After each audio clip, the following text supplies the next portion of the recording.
However, a lot of you who are new have some wrong perspectives how COT operates, and I actually want to deep dive a little bit more so then those nitty-gritties are kicked out of the bud. And so if you are fresh as a daisy, you understand there are a few things you must know, and there are things you must know. So let's get straight into it. If you look over here, for example, a larger account, how it works basically for COT is that COT changes as the kingdom grows. Just like a baby goes into an adult, it evolves over your player's development. So as the player's development and you keep growing, you get stronger, right? So that means the stronger you are, the more points are required to be able to participate to get in the top 100.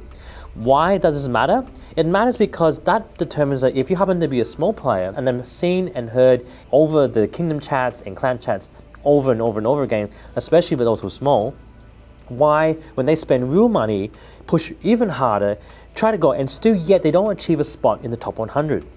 You need to understand, guys, that your might determines a lot in this game. Your might is pretty much everything.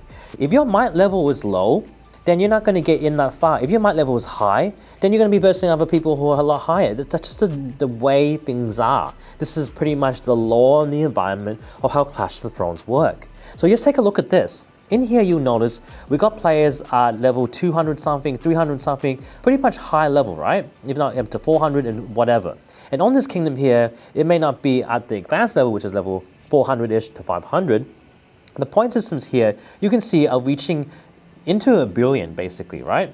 And it's really high, so that's for first place. And if you go straight to the bottom, even the lowest score is like at least 1 million-ish or whatnot, right? And that's just a rough idea. And all I'm trying to get at is, guys, if you look at the might levels, and this is what I'm trying to emphasize with you guys, the might levels, even though they may be short, they're really pushing hard to gain their points.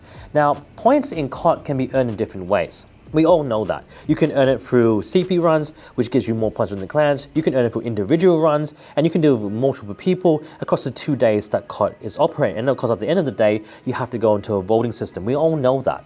But if you're little guys, let me show you this, right? So this is for our bigger players. You know that you need to earn more points. And again, guys, points matter. So it doesn't matter if you put more money in or less money in or whatever you want to do. Even if you want to participate and you're participating later, well, if you're still weak, you're weak. And unfortunately to say this, it does matter. It may sound mean and sound cruel, but I want you to save your money. If you're at a low level might and everyone else is at a high level here, don't compete. Basically, how do you figure that out? Go to your COT listings, see who's in there, look at the scoring, look at their points, look at the leveling. If you notice that higher level players are playing and the point systems are high, and you happen to be 1,000 might, and they happen to be 1 million might, and that's the standard for those top 100 players, the reality is you're not going to get in, guys.